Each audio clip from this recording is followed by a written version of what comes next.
Again, our next speaker is Mehdi Makhul from the Radon Institute in Austria, who will speak on the Elekes-Szab problem and the uniformity conjecture.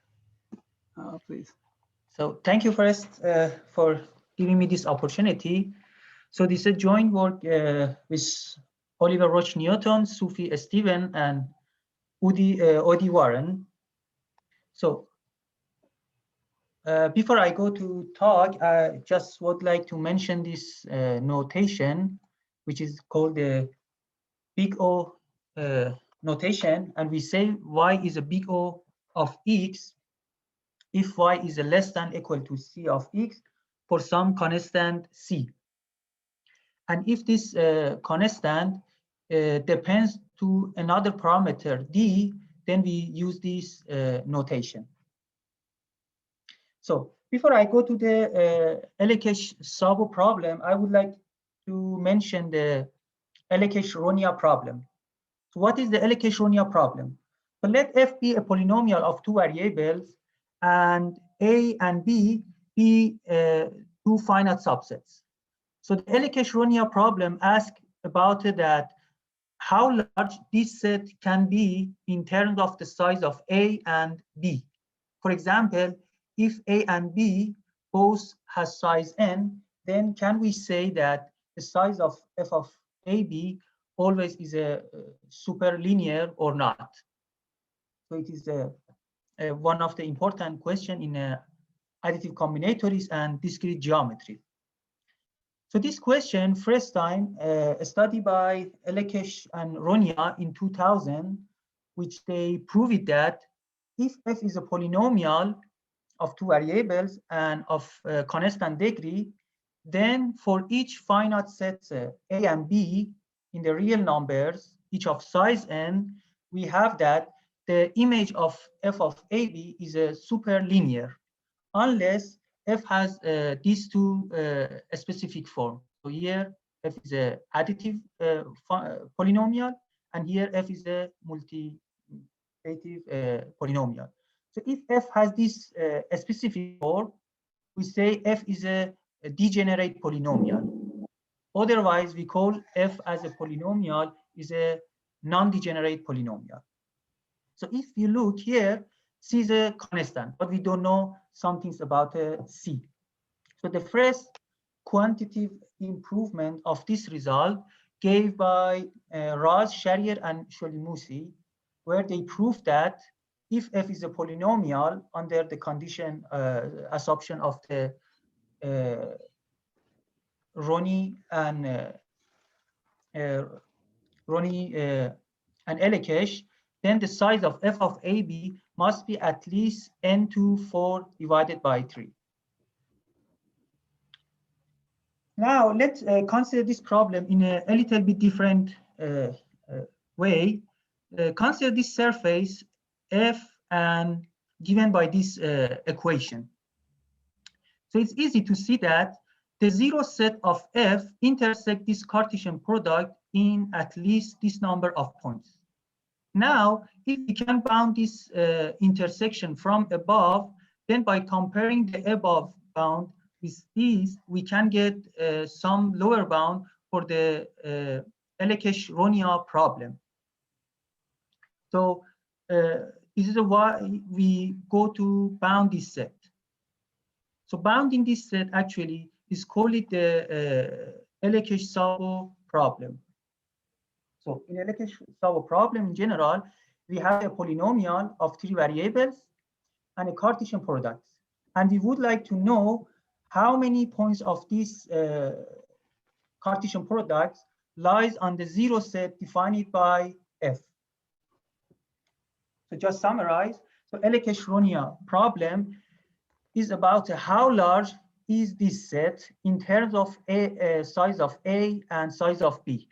And Elekes-Szab problem is about that how small is this set in terms of the size of A, B, and C.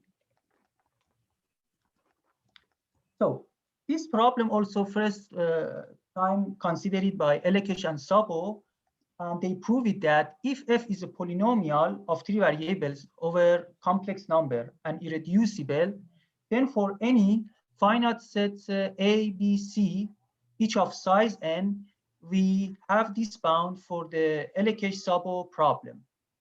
So here also we can see that the bound is dependent to this constant, but we don't know what is this constant. And also this bound does not hold for arbitrary f. So we need f be not be in some certain exceptional form. But this exceptional form is very explicit, and a generic polynomial is not in this exceptional form. So more or less we can say for almost polynomial, this bound holds. So a quantitative improvement of this result also gave by Raz, Charrier, and Diziu in 2016, where they proved that if f is a polynomial of 3 variables and irreducible over complex numbers of constant degree d, then for any finite subsets A, B, C in the complex numbers, each of size n, the zero set of f intersect this Cartesian product in at most n2 element divided by 6, unless f has a certain exceptional form. So in this talk, I'm going to consider this Elekes-Szab problem for a certain family of polynomials over rational numbers. But before I go there, I need one deep conjecture in algebraic geometry. So it is well known that if C is an algebraic curve of genus at least 2, then the number of rational points on C must be a finite set. It's a consequence of the faulting theorem. But the faulting theorem doesn't say anything about a bound, the uniform bound for the number of rational points. It just says it is a finite. So the uniformity conjecture actually is about this bound. So for every integer g bigger than 2, we can say there exists an integer bg such that any algebraic curve defined over Q has at most bg rational points. So it's called the uniformity conjecture. And here we are in the situation that I can state our result. So again, I have to say for this result, we need assume the uniformity conjecture. So let f be an irreducible polynomial of degree d of this specific form, where q and p both are polynomials over q. And let dp be the degree of p in respect to y. And define s to be the smallest integer such that s times dp is at least 5. Then the uniformity conjecture implies for any arbitrary finite sets A, B, C in rational numbers, we have this bound for the intersection of the zero set of f with this Cartesian product. So if you look in this bound, so the worst case is that when dp is 1, so then s must be 5 and is 5, yeah, and we get this bound for this intersection. So this intersection, if s is 5, we get n to 9 divided by 5, which improves the known bound 11 divided by 6. Moreover, if dp is at least 5, then we get the optimal bound for the intersection of the zero set of f with the Cartesian product. Just again, I go back to the statement. So if you look, so the form of the result is very specific. However, it has plenty of applications, and in the rest of the talk, I'm going to give some applications. So let me start with this geometric question. So let P1, P2, P3 be 3 non-collinear points in the plane, and consider 3 families of co-center circles centered at Pi and each of size n.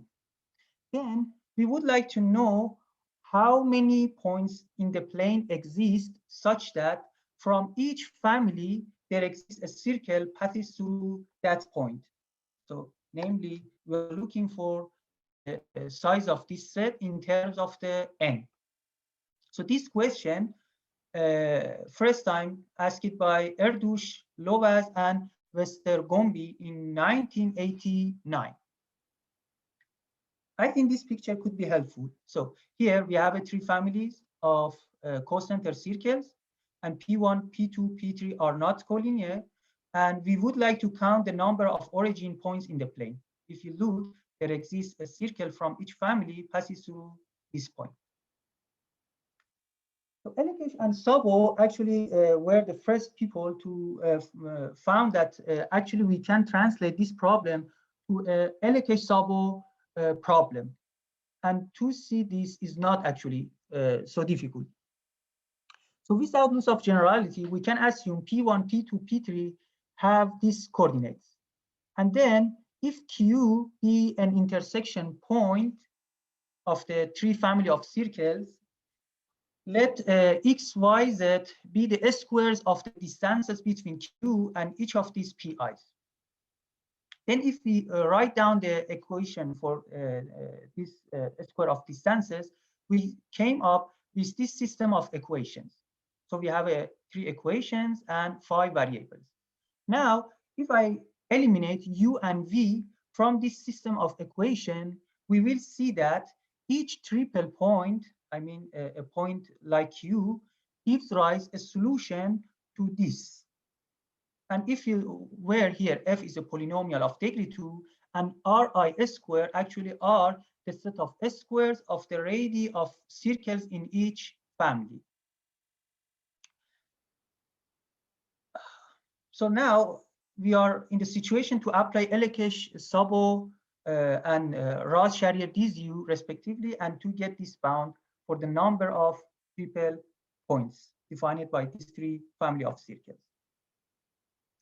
Now, I would like to mention that this result also can be improved by assuming the uniformity conjecture. How? So let P1, P2, P3 as we consider as a centers of each family be in Q. The coordinates of them be in Q, and Ri square, the square of radius, also are all rational numbers. Then the size of the number of T-rich points defined by these three family is at most n⁵ divided by 3. So in a circle of IDA, we can consider this question also. So let again P be a subset, a finite subset of the plane, and P1, P2, P3 be three non-collinear points, and define dPi to be the set of all distances from Pi to each element of P. Then the question is that, so here we have, for each I, we can define this set. So we have three sets. The question is that, is it true at least one of them is enough large? And this question also first time considered by Sharier and Sholimusi, where they show that actually the maximum of these three sets must be at least the size of P2 6 divided by 11. And I think Oliver said something about this yesterday. So now, again, we can see that by assuming the uniformity conjecture, we can improve this result, and in particular for in set 2 points. So how? If P is a subset of the rational points, then the uniformity conjecture implies that at least one of these set has size P2 3 divided by 5. So here we have this bound, and it's interesting. We can see that this bound does not hold if we pick a P in the real plane. To see that, just take two sets of n cocenter circles, and let P be the set of two rich points defined by these two family of circles. Then we can see that actually P is a set of 2n square points, and each of these distance sets has size n. While in our result, when P was in a Q, we get this bound.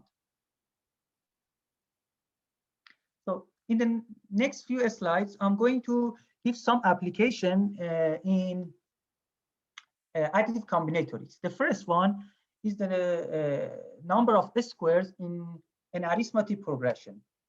So this question was asked by Radon in 1960. So let A be an arithmetic progression of length n. Then we would like to know how many squares are in A. So the Radon conjecture asserts that this number cannot exceed from a square root of n.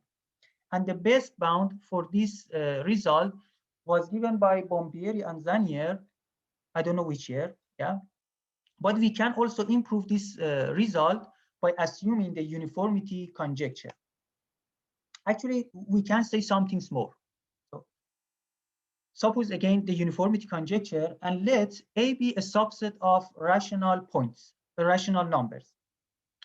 And assume the A plus A, which defined by this, has a small doubling. Then let B be the set of squares in A.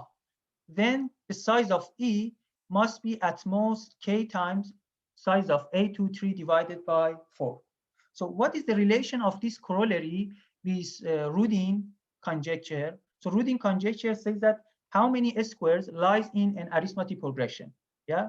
So it is not difficult to see that if A is an arithmetic progression, then the size of A plus A must be at most 2 times of size A. So actually, this gives this bound for the Radon conjecture. So the next application is somehow the dual of this problem. So it is well known that no 4 squares number can be in an arithmetic progression. Yeah. Therefore, any set of rational squares contains no 4-term arithmetic progression. However, there exists a set A without any 4-term arithmetic progressions and with too many 3-term arithmetic progression. And we will see that the assuming of the uniformity conjecture shows that this bound could not be held over rational numbers. So corollary, assume the uniformity conjecture and let A be a subset of rational numbers, be a rational squares. Then there are at most A2/5 divided by 3-term arithmetic progression in A. And I think I finished much earlier than the time. And thank you for your attention. Thank you very much. Are there any questions for our speaker?